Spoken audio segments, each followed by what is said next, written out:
Elon Musk sat quietly in his spacious living room, the soft hum of the city faintly audible through the large windows. On his lap sat his 5-year-old son, X, who looked up at him with wide, curious eyes. What was meant to be a simple, light-hearted moment, caught on camera unexpectedly turned into something far deeper, a conversation that would stay with Elon long after the camera stopped rolling.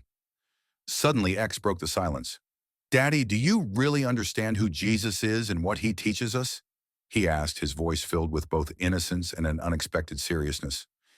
Elon looked down at his son, his smile gentle but thoughtful. "Of course, buddy.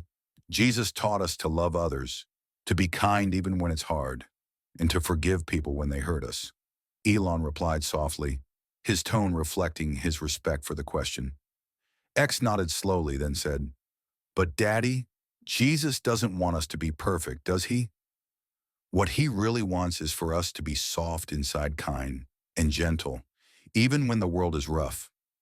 His voice was calm, but carried a wisdom far beyond his years, he explained. Elon's smile faded into a look of quiet reflection. "That's a very wise thing to say, son," he admitted, his voice tinged with admiration and a hint of surprise. Then, with deliberate care, X reached into his pocket and pulled out a small, hand-carved wooden cross. He handed it to Elon and said, "This cross can fix things, Daddy. Not like the rockets you build or the cars you make, but in a way that heals people's hearts." Elon accepted the cross slowly, feeling the weight of the moment settle between them. "You know, sometimes I forget that the most important things can't be built with technology or machines," he said quietly, almost to himself. X smiled softly, satisfied that his message had been understood. Jesus teaches us to love, even when it's hard, to forgive, even when it hurts, and to care for those who need us, even if it's not easy, he said gently. As the cameras kept rolling, Elon's mind wandered, deeply moved by the simplicity and honesty in his son's words. Here was a reminder, coming not from a boardroom or a scientific formula, but from the pure heart of a child. After a brief pause, Elon looked down at X with a curious expression. "Son, why do you think so many grown-ups forget to keep their hearts soft and kind?" he asked carefully, eager to understand his son's perspective. X's eyes grew serious, and he took a moment before replying, "Because, Daddy, sometimes adults get so busy trying to be perfect, to build big things and be important, that they forget how to feel," he explained thoughtfully. "Their hearts get hard like rocks, and rocks can't feel kindness or love." Elon nodded slowly, feeling the weight of those words sink in deeper than any technical problem he had faced. "Do you really think people can change? Can they become soft again, like you say?" he asked with a hopeful tone. X's face lit up with a gentle smile, a flicker of hope shining in his eyes. "I believe they can, Daddy. Jesus doesn't want us to be perfect. He wants us to be honest with our feelings and try to love, even when we mess up," he answered with quiet confidence. Elon's voice softened, the walls of his usual certainty beginning to crumble. "It's hard sometimes, even for me, to forgive and love when it's difficult," he admitted, his tone honest and vulnerable. X reached out and took Elon's hand in his tiny palm. "That's why Jesus helps us, Daddy. Not because he expects perfection, but because he loves us no matter what, and he teaches us to do the same for others," he said gently, his words like a balm to Elon's soul. Elon's eyes filled with emotion, a mixture of gratitude and awe. "You're teaching me more about life than I ever thought a 5-year-old could," he said quietly.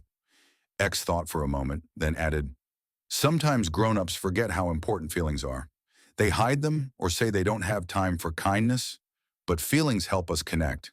That's why being soft-hearted really matters." Elon sighed deeply, as if a heavy burden had been lifted.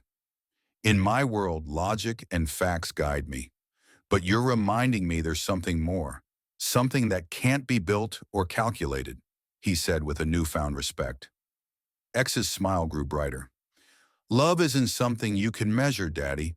It's in the little things, sharing, forgiving, helping someone who's sad," he explained warmly. Pulling X close, Elon whispered, "Thank you for reminding me what's truly important. Maybe the greatest thing I'll ever build is a heart full of love, Curious, Elon looked over at his son and asked softly, X, why did you choose this cross? What makes it so special to you? He inquired, genuinely wanting to understand. X's eyes sparkled with innocence and clarity as he replied, Because it fixes things, Daddy. Not the machines you build, but the things inside people like sadness, fear, and loneliness, he explained gently. Elon nodded thoughtfully. It's true. Technology can solve many problems, but it can't heal hearts or ease worries, he admitted, feeling the truth of his son's words. X smiled knowingly. Jesus helps with those things. He teaches us to love even when it's hard. When people are angry or sad, love is the thing that makes them feel better, he said with quiet certainty. Elon's voice softened. I spend so much time thinking about changing the world through innovation, but maybe the future also needs more kindness, forgiveness, and soft heart, he reflected, a new perspective unfolding. X reached up and took his father's hand. Yes, Daddy, when people have soft hearts, they can help each other better. That's the real power, he said simply. Elon looked down at the cross again and felt a quiet resolve grow inside him. The pressures of business, the complexity of global challenges, they seemed lighter when seen through the lens of love and humility. You've given me something far more important than any invention, X, Elon said sincerely, his voice thick with emotion. You've reminded me to care deeply, to open my heart. X leaned in close and whispered, Because love is the strongest thing there is, Daddy, and faith grows like a little seed inside us, even when we don't realize it. Faith is often thought of as a journey we consciously embark on later in life, a deliberate choice to seek meaning beyond the visible world. Yet sometimes faith isn't something we learn or decide, it's something that quietly takes root inside us, like a tiny seed planted deep within the soil of our hearts from the very beginning. This seed begins to sprout long before words can explain it or logic can make sense of it. For children like X, faith isn't a concept to be taught. It is a living, breathing presence already unfolding naturally through their innocence, wonder, and an unspoken connection to something far greater than themselves. This delicate seed of faith grows nourished by the simplest and most profound truths. Kindness that moves us to care, love that softens even the hardest hearts, forgiveness that frees us from the burden of anger. It blooms untouched by the skepticism, doubts, and complications that so often cloud the minds of adults. Through the pure eyes of a child, faith reveals itself as less about rituals, doctrines, or perfection, and more about soft openness, a humble, tender heart, willing to receive and to give light even in the darkest places within us. Elon's intimate moment with his son unveiled a timeless truth. God's presence is not some distant or abstract idea reserved for scholars or the devout, but something alive and intimately close, especially within the youngest among us. It is a reminder that the greatest wisdom often comes wrapped in the simplest, most unassuming words spoken by the purest voices.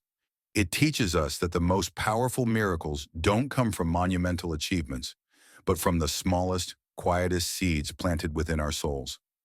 Perhaps in a world overwhelmed by noise, distraction, and complexity, the path forward is not found in grand designs or intellectual answers, but in returning to that original seed of faith.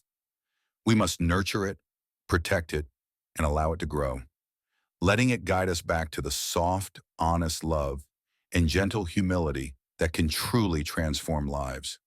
It calls on us, no matter our age or background, to listen more deeply, to feel more fully, and to remember that the truest strength lies not in power or control, but in vulnerability and compassion. In embracing this, we may discover that the future is not just about what we build outwardly, but about cultivating the inner landscape of our hearts, a place where faith quietly blooms, giving life to hope, healing, and connection that can change everything. Let's keep the conversation going. Subscribe, share, and drop your thoughts below. Your perspective is valuable and might inspire others.